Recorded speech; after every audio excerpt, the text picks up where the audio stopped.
जाती जातीमध्ये तुमच्या वर्णव्यवस्थेमुळे तुमची ही अवस्था झालेली आहे. ॲनिहिलेशन ऑफ कास्ट हे पुस्तक वाचलं आणि त्यांना समजलं की ही जात आपल्या समाजाला किती घातक आहे, ही समाजाला लागलेली कीड आहे. कांशीराम साहेब म्हणतात, अन्यायाविरुद्ध लढा द्या, शासक बना. जर तुम्ही शासक बनून खुर्चीवर बसू शकत नसाल तर निदान ती खुर्ची हलवण्याची ताकद तरी तुम्ही तुमच्यात ठेवा. बाबासाहेबांनी, कांशीराम साहेबांनी आम्हाला राजसत्तेचा जो मार्ग सांगितला त्या मार्गावर चालणं, त्याचं अनुकरण करणं म्हणजे बाबासाहेबाचे विचार, कांशीराम साहेबाचे विचार आचरणात आणणं असं होतं. म्हणजे जातीचं, पोटजातीचं राजकारण सुरू आहे, एस-सीमध्ये वर्गीकरण सुरू आहे, BSPची OBCची फुटाफूट सुरू आहे. हे सगळं तुम्हाला थांबवायचं असेल तर तुम्हाला BRSP शिवाय पर्याय नाही. उत्तर भारत में खुद बाबा साहब अंबेडकर को घर घर पहुंचाने का काम बाबा साहब के तालीम में पैदा हुए BP मौर्य जैसे लोगों ने जरूर किया, लेकिन BP मौर्य के बाद अगर उत्तर भारत में फुले शव अंबेडकर को घर घर पहुंचाने का काम किसने किया तो वो निसंशय साहब श्री कांशीराम जी ने किया. एक जाति समुदाय नहीं बल्कि सचमुच में बहुजन समाज को इकट्ठा बनाकर उनकी राजनीतिक ताकत पैदा करके ब्राह्मणवादियों को इस देश में खुलेआम ललकारने वाला अगर कोई बाबा साहब के बाद था तो वो कांशीराम नाम का शख्स था. कि कई लोग आजकल पॉलिटिकल प्रिजनर है, और जो पॉलिटिकल प्रिजनर लोग हैं वो किसी आंदोलन को नहीं चला सकते, किसी मूवमेंट को नहीं चला सकते.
हो श्रद्धा थान तुमचे आज पाहताना, श्रद्धास्थान तुमचे आज पाहताना, तुमच्या फोटोला फुले वाहताना, तुमच्या या फोटोला फुले वाहताना. तुम्हा काय सांगू आता, तुम्हा काय सांगू आता, दाटे तुम्हा विन साहेब ये चळवळ सुनी वाटे, तुम्हा विन साहेब हे चळवळ सुनी वाटे, तुम्हा विन साहेब हे चळवळ सुनी वाटे. शेवटचं कडू आहे.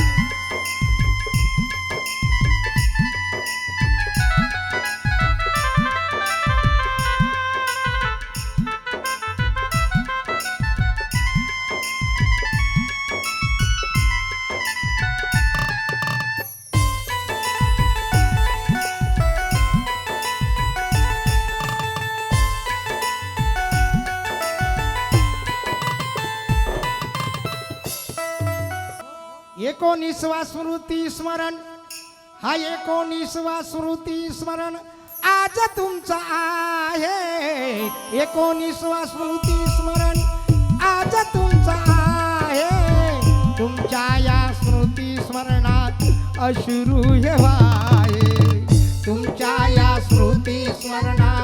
अश्रू हे वाहे तुमच्या या स्मृती स्मरणात अश्रू हे वाहे 19वा स्मृती स्मरण आज तुमचं आहे 19वा स्मृती स्मरण आज तुमचं आहे तुमच्या या स्मृती स्मरणात अश्रू हे वाहे तुमच्या या स्मृती स्मरणात अश्रू हे वाहे तुमच्या या स्मृती स्मरणात अश्रू हे वाहे श्रद्धांजली गातो सहारे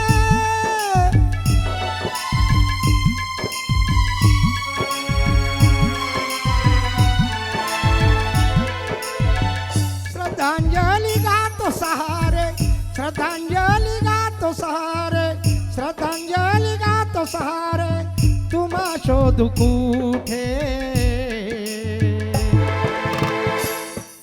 श्रद्धांजली गातो सहारे तुम्हा शोधू कुठे आणि तुमच्या विन साहेब हे चळवळ सुनी वाटे तुमच्या विन साहेब हे चळवळ सुनी वाटे तुमच्या विन साहेब हे चळवळ सुनी वाटे फुले शाहू भीमानंतर बहुजनांचा वाली घरोघरी पेटविल्या क्रांतीच्या मशाली आणि या कामाचे कुणालाही मागितले ना दाम वरे वा धन्य कांशीराम वारे वा धन्य कांशीराम वारे वा धन्य कांशीराम वारे वा धन्य कांशीराम वारे वा धन्य कांशीराम हो फुले शाहू भीमानंतर बहुजनाचा वाली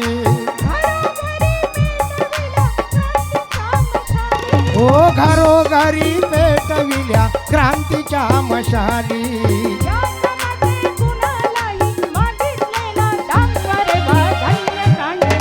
वारे वा धन्य कांशीराम वारे वा धन्य कांशीराम नायक मान्य कांचन साहब इनका 19वां स्मृति दिन तथा बहुजन रिपब्लिकन सोशलिस्ट पार्टी के 10वें साल की राह पर मैं ये नापको दिवराय की ओर से इस जाहिर सभा का आयोजन किया गया है और ख़ास तौर पर यहाँ दक्षिण नागपुर की विधानसभा जो है इसमें यहाँ पूरी जिम्मेदारी निभाई है दक्षिण नागपुर विधानसभा के अध्यक्ष संतोष जी ढोरे किशोर जी सोमकर महासचिव अनिल गडकर जी महासचिव मनोरंजन फुलदेवे उपाध्यक्ष और साथ ही उनकी टीम इन्होंने बहुत मेहनत और मशक्क़त के साथ इस जाहिर सभा का यह आयोजन किया है। हम चाहते हैं कि आप उन्हें सहयोग करें। तो मैं इस मंच पर हमारे साथी हमारी पार्टी के पदाधिकारी को मैं आवाज़ देता हूं, वे कृपया समय न गवाते हुए फौरन अपने स्टेज पर आके बैठे।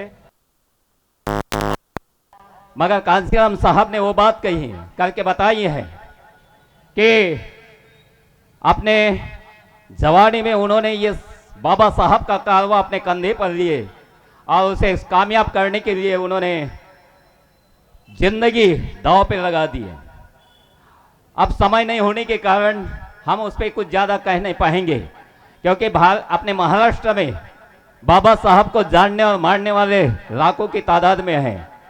लेकिन ये बहुत दुख की बात है, जो कारवा बाबा साहब ने भी कहा था, मेरे योद्धों कांधे बहुत थक गए, मैं अभी बहुत थका हुआ हूँ, तबीयत मेरे साथ नहीं देती, और इस कारवा को आगे बढ़ाने के लिए कोई नौजवान आए और वो कहे मुझे कि ये कारवा आगे बढ़ाने के लिए मैं तैयार हूँ। लेकिन अफसोस कि बाबा साहब के सामने ये कोई नजर नहीं आया। मगर उनके जाने के बाद एक पंजाब से कोई तो भी आया और उनको ये समझ में आया मिशन, और उन्होंने सब कुछ कुर्बान कर बाबा साहब का ये मिशन अपने कंधे पे लिया। लोगों ने उनको भी ताने कसे हैं, उनको भी नहीं छोड़े हैं, लेकिन उन्होंने किसी की परवाह नहीं की और उन्होंने इस कारवा को कामयाब करके बताया। और इसीलिए मैंने अभी कहा था कि पराजित होने वालों के कुछ मिलता ही नहीं, यहाँ लड़ने वालों के कदमों में जहान होता है, जहान होता है। और आज उन्होंने लड़कर जो बताया है कि ये कारवां को हम आगे बढ़ाकर उसे कामयाब कर सकते हो कि अभी सभी का स्वागत हो गया है।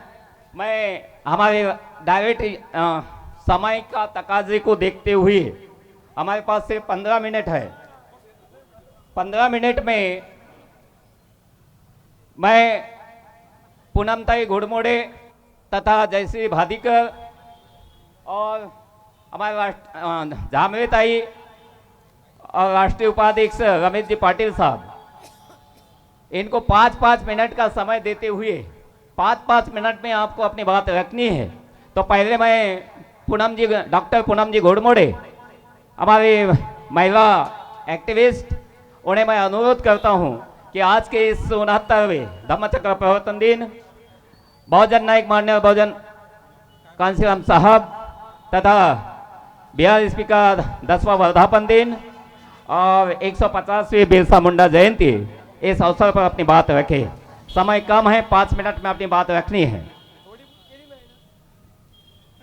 आज आमच्या देशाची परिस्थिती पाहता आम्हाला काशीरामजीचे विचार खरोखर आठवतात की साहेबांनी म्हटलं होतं की असंच एका सायकल पेनापासून सुरुवात केली आणि लोकांना ते जुळवत गेले।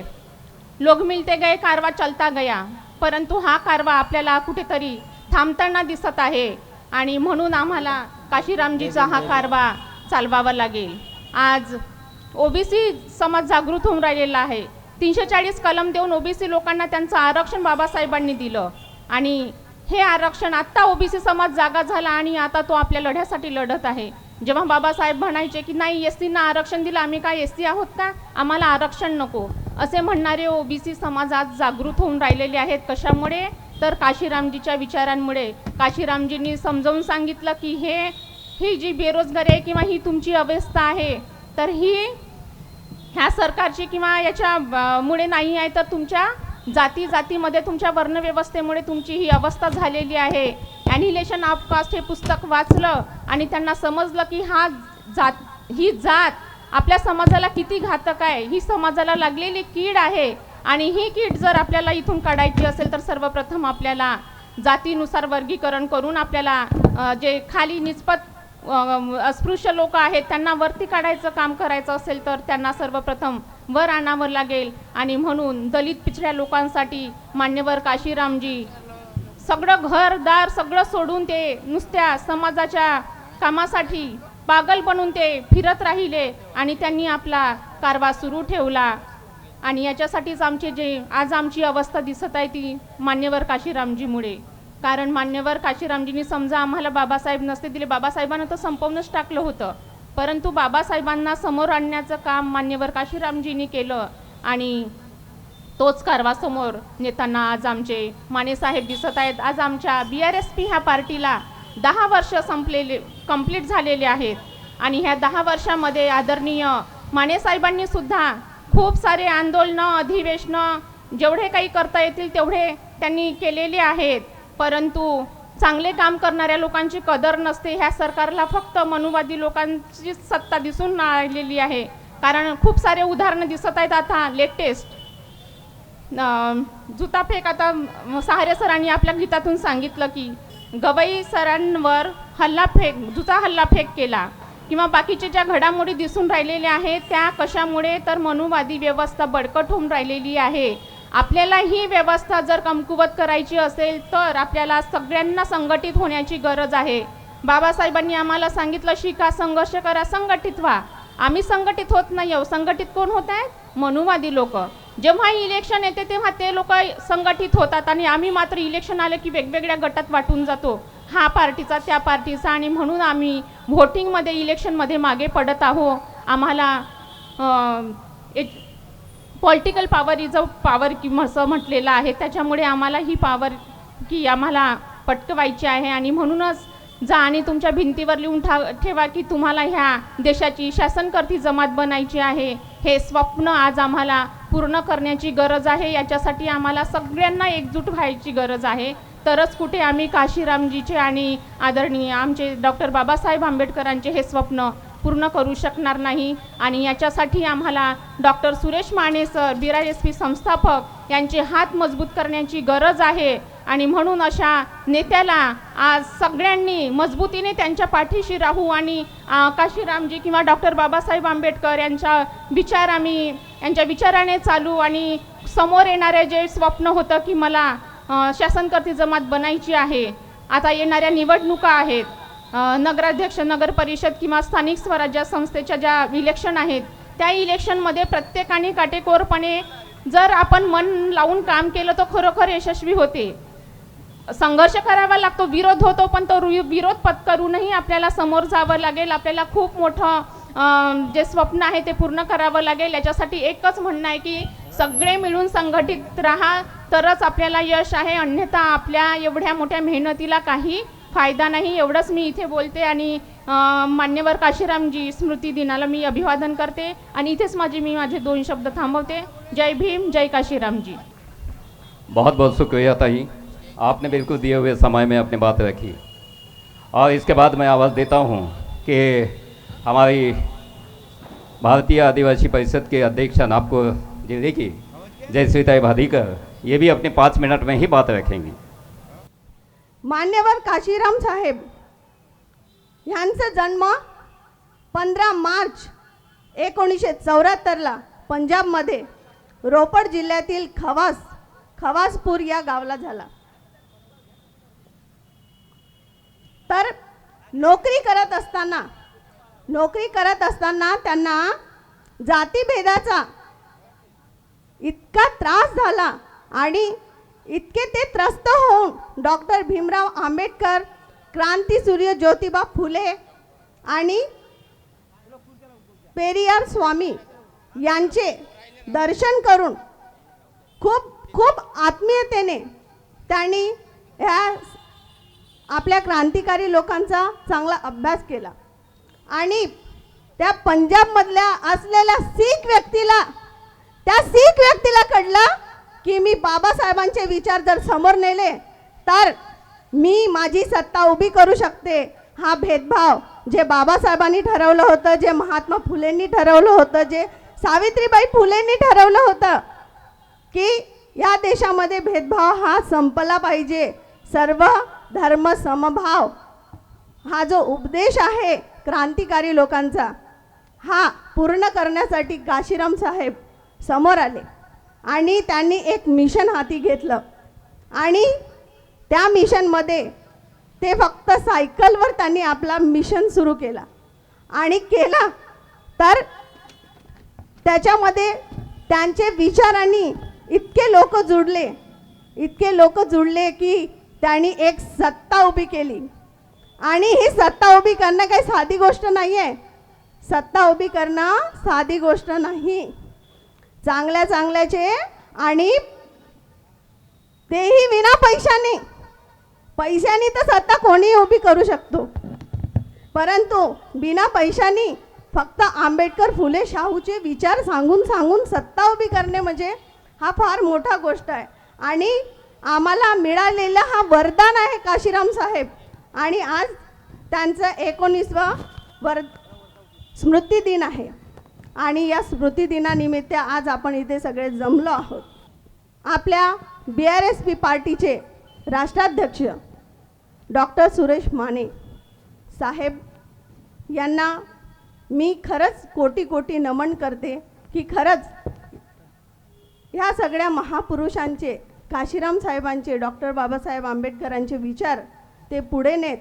आणि त्यांनी सर्व म्हणजे त्यांनी आपलं जीवन पणाला लावून आज ते दलित लोकांसाठी सुद्धा ते झटत आहेत. व इथे उपस्थित असलेले सगळे श्रोतेगण यांना माझा मानाचा जय भीम. डॉक्टर बाबासाहेब आंबेडकरांना अभिप्रेत असलेला भारत साकारण्यासाठी बहुजनांचे नायक मान्यवर कांशीराम सरांनी त्यांची चळवळ अखंडरित्या चालू ठेवण्याकरिता त्यांचे जे आयुष्य आहे ते पणाला लावलेले आहेत. ही चळवळ, हा संघर्ष, हा लढा हा कुठल्याही जातीविरुद्ध नाही, कुठल्याही धर्माविरुद्ध नाही, तर हा लढा, हा संघर्ष, ही चळवळ आहे माणसाला माणूस म्हणून जगण्यासाठी, त्यातली समानता त्यांना मिळवून देण्यासाठी, स्त्री पुरुष भेदभाव मिटवण्यासाठी व त्यांचे अधिकार हक्क प्राप्त करून देण्यासाठी हा लढा, ही चळवळ इथे माननीय कांशीराम साहेबांनी सुरू केलेली होती. ही चळवळ यशस्वी करण्याकरिता आपल्याला एकत्रित येणं, संघटित होणं हे सगळ्यात महत्त्वाचा मुद्दा आज बनलेला आहे, कारण त्याशिवाय ही चळवळ आपण यशस्वी करू शकत नाही. कांशीराम साहेब म्हणतात, अन्यायाविरुद्ध लढा द्या, शासक बना. जर तुम्ही शासक बनून खुर्चीवर बसू शकत नसाल तर निदान ती खुर्ची हलवण्याची ताकद तरी तुम्ही तुमच्यात ठेवा. बहुजन सुखाय बहुजन हिताय हा त्यांच्या आयुष्यावर अधोरेखित असणारा, अभिप्रेत असणारा विचार प्रत्येक समाजातील प्रत्येक व्यक्तीसाठी प्रेरणादायी दीपस्तंभ आहे. सरते शेवटी पढ़े लिखे नौजवान अपनी नौकरी बचाने में लगे हैं. पढ़े लिखे नौजवान अपनी नौकरी बचाने में लगे हैं, देश बचाएगा कौन. पढ़े लिखे नौजवान अपनी नौकरी बचाने में लगे हैं, देश बचाएगा कौन. डॉक्टर बाबा साहेब आम्बेडकर जी के संघर्ष के रथ को सफलता की ओर ले जाएगा कौन. डॉक्टर बाबा साहेब आम्बेडकर जी के संघर्ष के रथ को सफलता की ओर ले जाएगा कौन. ये सफलता की आग अपने दिलो दिमाग में कुछ इस तरह भड़काए रहने दो. संघर्ष की सफलता की इस आग को अपने दिलो दिमाग में कुछ इस तरह भड़काए रहने दो. देखते हैं इस आग को बुझाने आता है कौन. देखते हैं इस आग को बुझाने आता है कौन. देखते हैं इस आग को बुझाने आता है कौन. कि जो बाबा साहब की मेहरबानी से कहा जाता है कि धूल थे हम सभी आसमां बन गए, धूल थे हम सभी आसमां बन गए, चांद का नूर रे कहकशां बन गए हैं. ऐसे सर को कैसे भुला दे जिनकी कुर्बानियों से हम क्या से क्या बन गए हैं, हम क्या से क्या बन गए. लेकिन इसी को ही हम बेईमानी भी की है. जो बाबा साहब ने कहा है 18 मार्च 1956 को, मुझे पढ़े लिखे लोगों ने धोखा दिया, जिनके बलबूते में यह सब कुछ करना चाहता था, लेकिन ये अपने बीवी बच्चे और 10x10 की खुली में मशगूल हो गए. और उसी बात को कांशीराम साहब ने कहा है और समझा है और उन्हीं को ही ढूंढे हैं और ढूंढ के उन्हीं से ही कारवां को आगे बढ़ाए हैं. अब उन्हीं की जिम्मेदारी है, जो बाबा साहब ने भी कही है, कि इस आम आदमी इस कारवां को साथ दे सकता है, लेकिन जो इन सर्विस है, रिटायर है, वो अपने कमाई का 20वां हिस्सा इस समाज के शैक्षणिक, सामाजिक, धार्मिक तथा राजनीतिक परिवर्तन के लिए उपयोग में लाए. तो यही बात को उन्होंने ध्यान में रखे और सबसे पहले इन सभी चीज़ों को कामयाब बनाने के लिए उन्होंने पहला जो है पॉलिटिकल पावर मास्टर की, उसी को हासिल करने के लिए जद्दोजहद कोशिश की है. कोशिश ही नहीं, कामयाब भी करके दिखाए हैं. अफसोस है महाराष्ट्र के लोगों पर कि जिन्होंने जिंदा रहते उनको समझे नहीं तो आज महाराष्ट्र में भी जो आज हम हाल देखते हैं, बीपीटी एक्ट, महाबोधि महाविहार, अंबाझरी, बाबा साहब डॉक्टर अंबेडकर उद्यान, ये जो आज भी ज्यों के त्यों हैं, उसको कोई ही दखल नहीं लेता. वजह सब बिखरे हुए हैं और इस बिखरे हुए होने की वजह से उनकी ताकत नहीं होती और उन्हें ताकतों को बनाने के लिए सब एक हो जाना चाहिए. और इसी को एक होने के लिए आज कम से कम जिन्होंने अपनी ज़िंदगी कुर्बान कर दी है बाबा साहब के बाद, यहाँ बहुत से लोगों ने देखे हैं कांशीराम साहब को भी, तो उनकी भी जिम्मेदारी है कि जो गया हुआ गुजरा कर रहा था अब आने वाला पल है उसको समझो, जानो और जानकर उसको कामयाब करो। तो इसके बाद हमारी इस विदर्भ की महिला अध्यक्षा, महिला आघाड़ी के अध्यक्षा आदरणीय झामरेताई, उन्हें मैं आवाज़ देता हूं कि वे भी अपनी बात याद रखें। माननीय साहब को अभिवादन, क्योंकि उन्होंने भी उनका दौर देखा है, तो वे अपनी बात रखेंगे। की बाबासाहेब गेले, आम्ही बाबासाहेबांचे विचार विसरून गेलो। कांशीरामजी होते तोपर्यंत या मैदानावर साहेबांच्या सभा व्हायच्या आणि साहेबांचं एक एक गोष्ट मला अजून आठवते, कदाचित तुम्हाला सर्वांना आठवत असेल। कांशीराम साहेब काय म्हणायचे? कांशीराम साहेब म्हणायचे, मैं बार बार यहाँ आता हूँ आप सभी को समझाने के लिए, लेकिन आप समझते नहीं हैं तो बीजेपी तुम्हें जूते मार मार कर समझा देगी। आता त्यांचा जूते मारतील असा आशय नव्हता, पण तुमचे हाल करतील। पण आज खरोखर तशी परिस्थिती आलेली आहे की हिंदुत्ववादी लोक आपल्या सर्वोच्च न्यायालयाच्या सरन्यायाधीशाला जोड्या मारण्याची पण हिम्मत करतात आणि शासन प्रशासन काही कारवाई करत नाही। ही किती मोठी शोकांतिका आहे। आम्ही गावकुसा बाहेरचे गावात आलो आणि सर्वोच्च न्यायालयात गेलो तरीही आमची गत अशी होत आहे, पण आपला समाज गप्पच आहे। कांशीराम साहेब इथंच आले होते आणि त्यांनी म्हटलं होतं की मी सारा भारत बौद्धमय करीन आणि सारा भारत आता हिंदूमय होत आहे, तरी आम्ही गप्पच आहोत। आणि तरीही तुम्ही म्हणा तुम्ही बाबासाहेबांच्या अनुयायी नाही, तर लगेच लोक भांडायला तयार होतात। बाबासाहेबांचे अनुयायी असणं म्हणजे काय असतं? कांशीराम साहेबांचे अनुयायी असणं म्हणजे काय असतं? बाबासाहेबांची आंबेडकर जयंती आली म्हणजे नाचायचं, म्हणजे बाबासाहेबांची जयंती नाही होत। बाबासाहेबांनी कांशीराम साहेबांनी आम्हाला राजसत्तेचा जो मार्ग सांगितला त्या मार्गावर चालणं, त्याचं अनुकरण करणं म्हणजे बाबासाहेबांचे विचार, कांशीराम साहेबांचे विचार आचरणात आणणं असं होतं। आता खूप वेळा असं वाटत असेल लोकांना की झामरे काय त्यांना काय उभं राहायचीच हौस आहे, मला उभं राहायची अजिबात हौस नाही, पण माझ्याच्यानी राहावत नाही।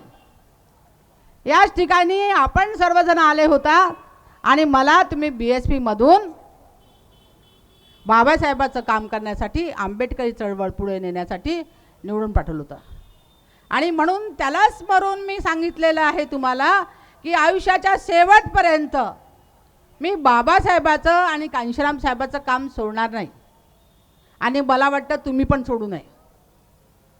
हा प्रभाग क्रमांक 17 ज्यात तुम्ही बसले आहात आणि याच्या बाजूचा प्रभाग क्रमांक 33, या दोन्ही प्रभागामध्ये SCची संख्या सर्वात जास्त, अर्ध्यापेक्षा जास्त आहे। तरीही या दोन्ही प्रभागातून BJPचे, काँग्रेसचे उमेदवार निवडून येत असतील आणि आंबेडकरी चळवळीचे उमेदवार निवडून येत नसतील तर याच्यासारखी दुसरी शोकांतिका कोणतीही नाही आहे। आणि म्हणून मी तुम्हाला सगळ्यांना आवाहन करते की तुम्ही सर्वांनी खुणगट बांधा, म्हणजे BRSP साठी म्हणत नाही मी तुम्हाला, तर आंबेडकरी चळवळ चालवण्यासाठी म्हणते। तुम्हाला माहिती आहे की आंबेडकर स्मारक विकून टाकलं, विकून खाल्लं। दीक्षाभूमीची अवस्था किती भयानक होती आणि मंदिरासाठी 200 कोटी रुपये खर्च होतात, त्याच्यावर मान्यता मिळते की 200 कोटी खर्च, आणि आपल्याला मेंटेनन्स काय, तिथं झाडू मारायला पण लोक मिळत नाही। तरीही आम्ही BJP चांगली, काँग्रेस चांगली म्हणतो, ते हे विसरून जा आणि तुम्ही आपली सत्ता आणल्याशिवाय गप्प बसू नका। सत्तेशिवाय मार्ग नाही आणि तुम्हाला माहीत आहे की या देशामध्ये 20% लोक असे आहे की त्यांचं उत्पन्न 10,000च आहे, 10,000पेक्षा कमी आहे. 50% लोक असे आहेत की त्यांचं उत्पन्न 20,000पेक्षा कमी आहे. तर हे कोण आहे? हे सगळे आपलेच आहे. आज देश फार बिकट अवस्थेला चाललेला आहे आणि या अवस्थेतून काढायचं असेल तर या देशामध्ये आंबेडकरी विचारच, बहुजनवादी विचारच आपल्याला तारू शकतो. तुम्हाला माहीत आहे कांशीराम साहेबांनी काय सांगितलेलं आहे? बहुजन चळवळ चालवली, भाईचारा चळवळ चालवली, आंदोलन चालवलं, भाईचारा आंदोलन. आज काय होत आहे? आज सगळ्यांचं पोट म्हणजे जातीचं, पोटजातीचं राजकारण सुरू आहे. SC मध्ये वर्गीकरण सुरू आहे, BSPची OBCची फुटाफूट सुरू आहे. हे सगळं तुम्हाला थांबवायचं असेल तर तुम्हाला BRSP शिवाय पर्याय नाही. कांशीराम साहेबाचं स्वप्न, बाबासाहेबांचं स्वप्न घेऊन BRSP जात आहे. त्यांना तुम्ही सहकार्य कराल आणि आंबेडकरी चळवळीचे हात मजबूत कराल. एवढं बोल मी माझे 2 शब्द संपवते. जय भीम, जय फुले, जय भारत.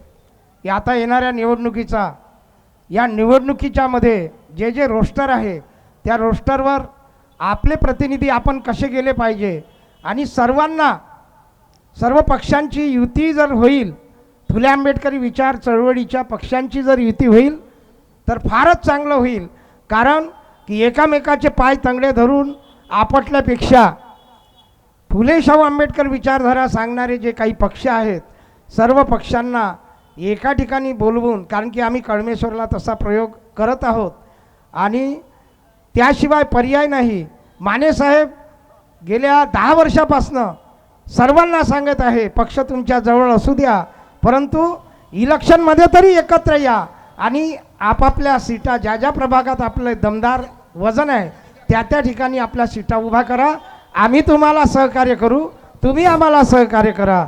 तेव्हा या ठिकाणी मानेसर येत आहेत, तेव्हा या ठिकाणी हाच संदेश या महापुरुषांच्या आणि मानेसरांच्या वतीने मी देत आहो. मान्यवर कांशीरामजी यांचं निर्वाण 9 ऑक्टोबर 2006ला दिल्लीमध्ये झालं. त्या घटनेला 19 वर्ष पूर्ण झाले आणि जेव्हा त्यांचा 9वा स्मृतिदिवस होता, त्या 9व्या स्मृतिदिनाच्या दिवशी, कारण कांशीरामजीच आम्हाला सांगायचे की जेव्हा कार्ल मार्क्स मेला तेव्हा त्याच्या माहितीला जास्त लोक नव्हते, परंतु त्यांच्या विचारावर जे कार्यकर्ते तयार होते त्यांनी जगातल्या अनेक देशामध्ये आपली सत्ता स्थापन केली. मान्यवर कांशीरामजी गेले तेव्हा आम्ही जाऊ शकलो नाही, कारण परिस्थिती वेगळी होती.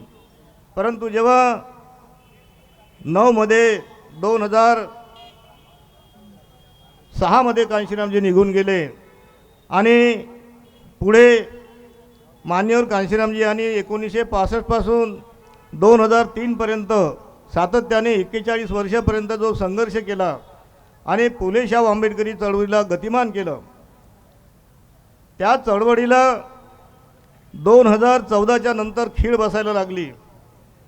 जे रोपटं त्यांनी लावलं त्या चळवळीला ते ऱ्हासाकडे जायला सुरुवात झाली. आम्ही फुले पाहिले नाही, शाहू पाहिले नाही, बाबासाहेब पाहिले नाही, परंतु कांशीरामजीला फार जवळून पाहिलं, त्यांचा संघर्ष फार जवळून पाहिला. त्यात मानेसाहेब होते, आमच्यासारखे लहान कार्यकर्ते होते, इथे बसणारे अनेक पडद्याच्या मागे पडद्यावर असलेले कार्यकर्ते होते. आणि जेव्हा मानेसाहेबांच्या लक्षात आलं की कांशीरामजींनी एवढा मोठा संघर्ष उभा केला, त्याला 2014मध्ये ती चळवळ खिळखिळी व्हायला लागली आणि मग आपल्याला स्वस्थ बसणं गरजेचं नाही.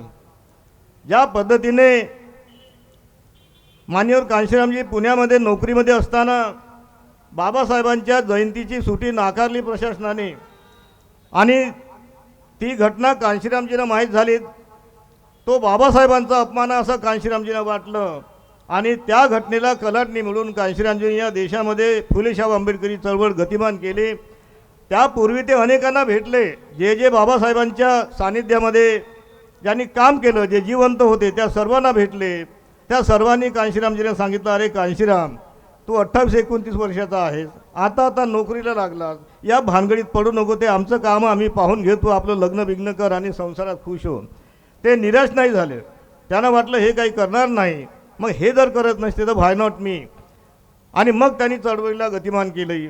त्याच पद्धतीने जेव्हा 2014पर्यंत मान्यवर कांशीरामजींनी यांनी निर्माण केलेल्या संघटनांच्या मुळे जी चळवळ गतिमान झाली होती ती गती कमी झाली, गतीच कमी झाली नाही तर ती ऱ्हासाकडे जायला लागली. आणि मग मानेसाहेबांनी निर्णय घेतला की इतर कोणी काही करत नसतील ते हे मला केलं पाहिजे. व्हाय नॉट मी, हा पुन्हा व्हाय नॉट मी, इतिहासाची पुनरावृत्ती होत असे म्हणतात. आणि ती इतिहासाची पुनरावृत्ती मानेसाहेबांनी केली. तत्पूर्वी ते महाराष्ट्राच्या कानाकोपऱ्यात फिरले. आणि मग जेव्हा गरज निर्माण झाली, कार्यकर्त्यांकडून मागणी झाली की साहेब आता हे व्हायला पाहिजे, आणि मग मान्यवर कांशीरामजी यांच्या 9व्या स्मृतिदिनाच्या दिवशी याच नागपूरमध्ये कस्तुरचंद पार्कमध्ये बहुजन रिपब्लिकन सोशलिस्ट पार्टीची स्थापना केली. या घटनेला आज 10 वर्षे पूर्ण झाले आणि म्हणून आम्ही हा दशकोत्सव साजरा करतो आहे. ज्या पद्धतीने कांशीरामजींनी 1965 पासून चळवळीला गतिमान करायला सुरुवात केली, अथकपणे परिश्रम केले आणि बहुजन समाजामध्ये हा विश्वास निर्माण केला की अरे फुले शाहू आंबेडकरांच्या विचारावर आम्ही आमदार खासदार निवडून आणतो. कारण कांशीरामजींनी पाहिलं होतं की बाबासाहेब निघून गेल्यानंतर त्यांचे अनुयायी काँग्रेसच्या वाटेवर जायला लागले. जे बाबासाहेबांच्या खांद्याला खांदा लावून काम करत होते तेही काँग्रेसच्या वाटेवर जायला लागले. आणि त्यांना समजावून सांगण्याचा प्रयत्न केला, मैं आपको पैसा देता हूँ, मैं आपको ऑफिस देता हूँ, मैं आपको पैसा जमा के देता हूँ, आप श्री बाबा साहब की मूवमेंट चला. अरे तुम्हाला शहाणपण नको सांगू. आणि मग ते सगळेच्या सगळे जसे काँग्रेसकडे लागले, कांशीरामजींना वाटलं हे थांबणार नाही.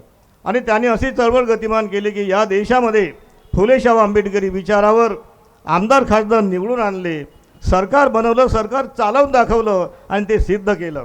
परिणाम काय झाला की लोकसभेमध्ये खासदार जयभीमने त्याच्या भाषणाचा समारोप करायचा. एवढी मोठी चळवळ कांशीरामजींनी निर्माण केली. त्या चळवळीला खीळ बसू नये हे मानेसाहेबांना वाटलं. आणि मग गेल्या 10 वर्षामध्ये आम्ही सातत्याने ज्या पद्धतीने कांशीरामजी देशाच्या कानाकोपऱ्यामध्ये पायाला भिंगरी लावून फिरायचे त्याच पद्धतीनं, ठीक आहे कांशीरामजींनी संसार नव्हता केला, लग्न नव्हतं केलं कारण लग्नाचं वय होतं, आईवडिलांनी चिठ्ठी लिहिली, अरे कांशीराम लग्न करून टाक. ते म्हणाले आता नाही, आता मला बाबासाहेबांचं फुल्यांचं चळवळ चालवायची आहे, मी आता लग्नाच्या भानगडीत पडत नाही, मी कफन बांधीन, शेरा बांधणार नाही. ती प्रतिज्ञा त्यांनी केली. परंतु तोपर्यंत उशीर झाला होता. मानेसाहेबांचं लग्न झालं, मुलं झाले. आणि 1980 पासून मानेसाहेब कांशीरामच्या सहवासामध्ये विद्यार्थी अवस्थेपासून ते सक्रिय राहिले. त्यांनी अगदी जवळून पाहिलं आणि ती चळवळ गतिमान करण्याचं कसब मानेसाहेबांमध्ये होतं. आणि म्हणून त्यांनी 9 ऑक्टोबर 2015ला BRSP स्थापना केली. आणि सातत्याने त्या दिवसापासून म्हणजे त्याच्या आधीपासूनही ते महाराष्ट्राच्या कानाकोपऱ्यात फिरले, अंदाज घेतला, लोक काय म्हणतात, कार्यकर्ते काय म्हणतात त्याचा अंदाज घेतला. सगळ्या कार्यकर्त्यांकडून मागणी आली आणि मानेसाहेबांनी सगळा महाराष्ट्र अगदी पिंजून काढला आणि मग पक्षाची स्थापना केली. त्या दिवसापासून सातत्याने गत 10 वर्षामध्ये सातत्याने पक्षाची वाटचाल गतिमानतेकडे केली. परवा डॉक्टर रंगारी यांचा फोन आला.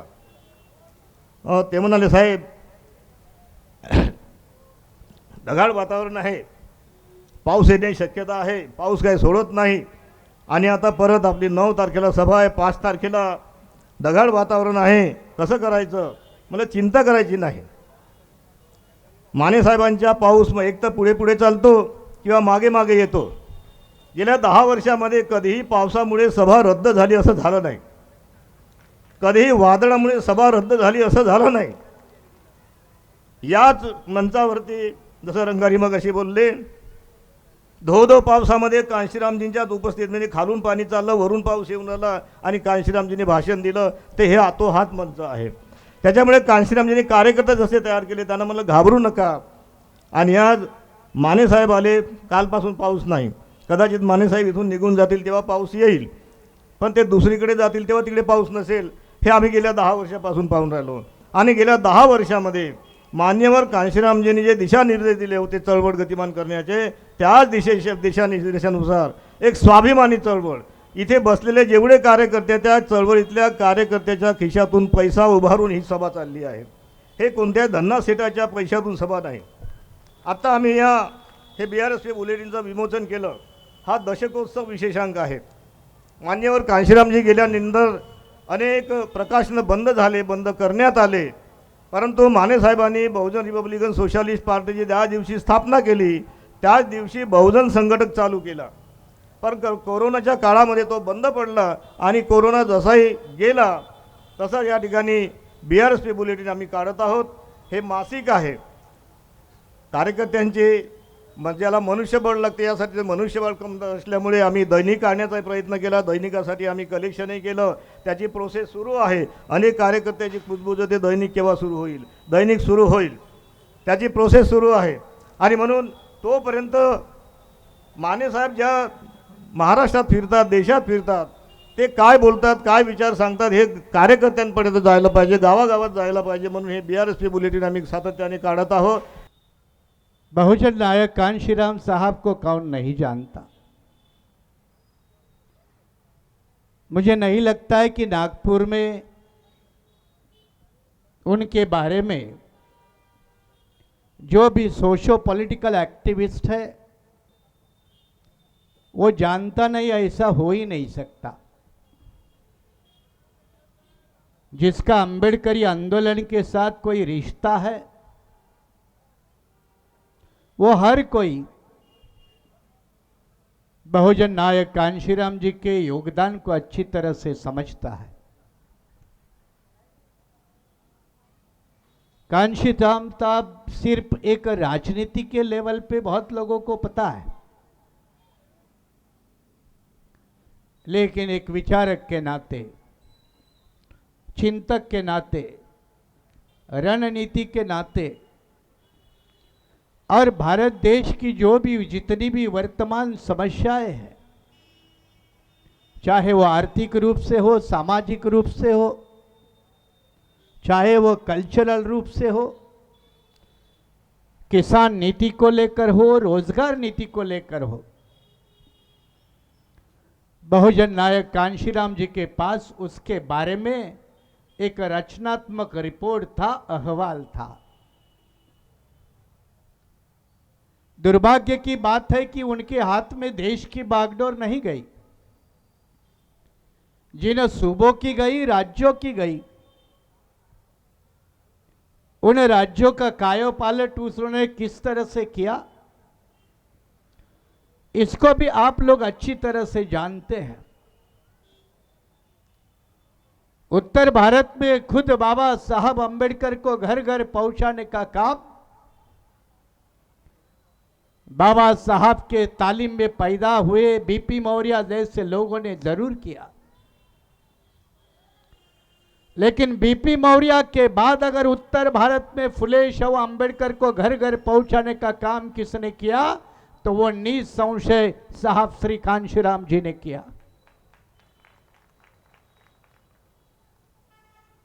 बामसेफ का केडर कैंप नागपुर में हुआ. 79 में कोहिमा में भी हुआ था. DS4 का साइकिल मार्च सिर्फ पोरबंदर से नहीं निकला था, वो जम्मू कश्मीर से भी निकला था. बाबा साहब अंबेडकर के बाद समूचे भारतवर्ष के बहुजनों को एक आंदोलन के साथ जोड़ने वाला कोई शख्सियत है था तो वो बहुजन नायक कांशीराम जी थे. बाबा साहब के बाद उन्होंने सारे भारत में बिखरे हुए सिर्फ दलितों को नहीं, सिर्फ अल्पसंख्यकों को नहीं, पिछड़े वर्ग को नहीं, बल्कि आदिवासी लोगों को भी अंबेडकर आंदोलन के साथ जोड़कर बहुजन राजनीति की नैया इस भारत में पार करने का एक ऐतिहासिक काम किया. पुराने लोगों को पता है, शहडोल में आदिवासी रैली थी, तब शहडोल ये छत्तीसगढ़ का हिस्सा मध्य प्रदेश में था. लाखों की भीड़ आदिवासी समुदाय की कांशीराम साहब के साथ जुड़ी थी. आप पंजाब में चले जाए तो हजारों नहीं लाखों के तादाद में सिख समुदाय के बांधव, महिलाएं बहुजन आंदोलन के साथ जुड़ी थी। 1993 में हमने टाटा के खिलाफ पहली बार मुंबई में कांशीराम जी के नेतृत्व में मुंबई में बड़ा मोर्चा निकाला था। सारा मुसलमान तबका कांशीराम जी के लीडरशिप में आया था। मंडल आयोग का आंदोलन देश भर खड़ा हुआ। पिछड़ों ने भी कांशीराम जी का जम के साथ दिया। एक जाति समुदाय नहीं बल्कि सचमुच में बहुजन समाज को इकट्ठा बनाकर उनकी राजनीतिक ताकत पैदा करके ब्राह्मणवादियों को इस देश में खुलेआम ललकारने वाला अगर कोई बाबा साहब के बाद था तो वो कांशीराम नाम का शख्स था।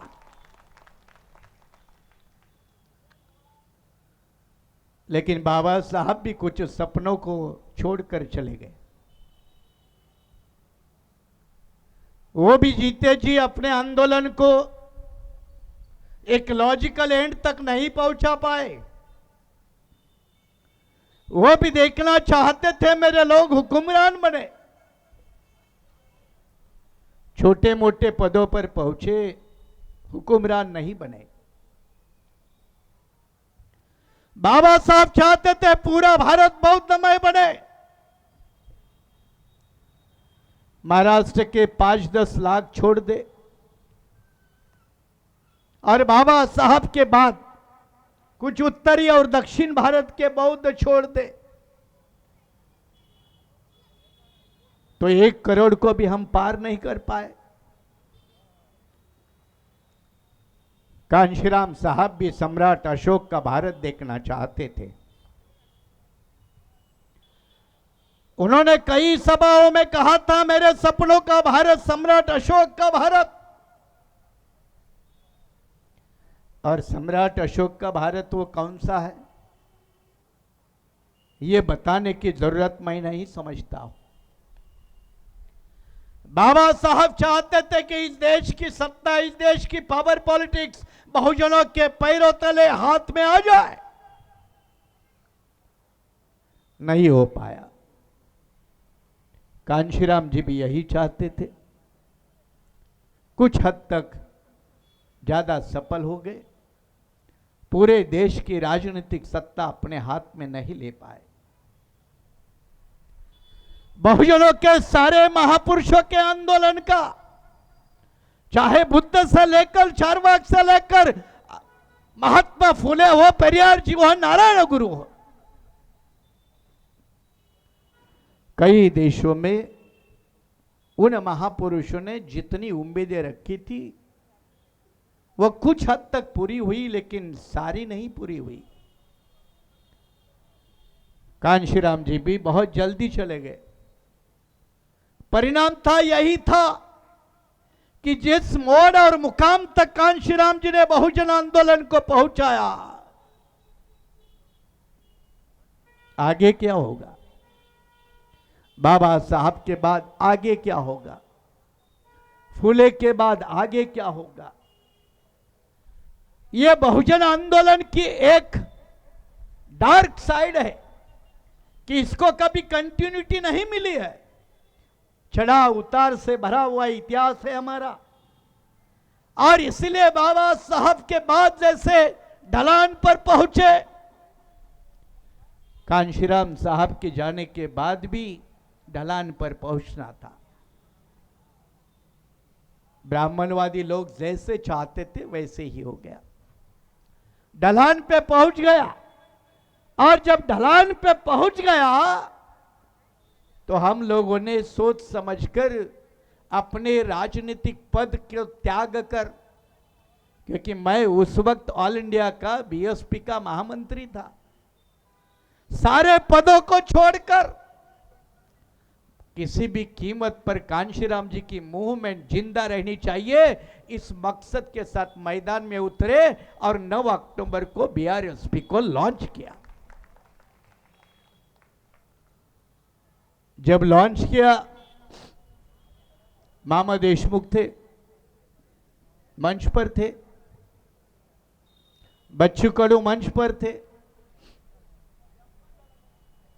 जस्टिस कोलसे पाटिल मंच पर थे। 2 दिन कस्तूरचंद पार्क में विशाल अधिवेशन हुआ। तब कुछ लोगों ने कहा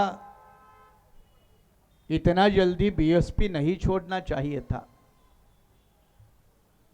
वही लोग आज जब मुझे मिलते हैं तो कहते हैं माने साहब आपने देर की बीआरएसपी बनाने में, पहले ही करना चाहिए था। हमेशा सच है और शुरू में बहुत कम लोगों को समझ में आता है, बाद में ज्यादा लोगों को समझ में आता है। भीमा तुझ्या मताचे जर 5 लोक असते, तलवारीचे त्यांचे न्यारेश टोक असते। बहुजन रिपब्लिकन सोशलिस्ट पार्टीचे संस्थापक अध्यक्ष माननीय doctor advocate Suresh Mane sir हे त्यामधून एक विचारांचे खंबीर नेते जे आम्हाला लाभलेले आहेत। बहुजन रिपब्लिकन सोशलिस्ट पार्टीचे आजचे प्रमुख ज्यांनी आम्हाला असे मार्गदर्शन केले त्यांचे मी खूप खूप आभार व्यक्त करतो। तसेच बहुजन रिपब्लिकन सोशलिस्ट पार्टीचे राष्ट्रीय उपाध्यक्ष माननीय रमेश पाटील सर त्यांनी पण आपल्याला मार्गदर्शन केले, त्यांचे पण मी आभार व्यक्त करतो। तसेच मंचावर डॉक्टर पूनमताई घोडमोळे, तसेच जिल्हा प्रभारी गुलचंद रंगारी सर, समन्वय समिती प्रमुख नागपूर, तसेच डॉक्टर विनोद रंगारी सर, मंचावर उपस्थित सर्व BRSPचे नेते सर्वांनी आपल्याला मार्गदर्शन केले, त्यांचे पण मी खूप खूप आभार व्यक्त करतो। तसेच आपण सर्व इथं उपस्थित झालेले लोक आपला पण मी खूप खूप आभार व्यक्त करतो की ज्यांनी आपला एवढा अमूल्य असा वेळ आम्हाला दिला।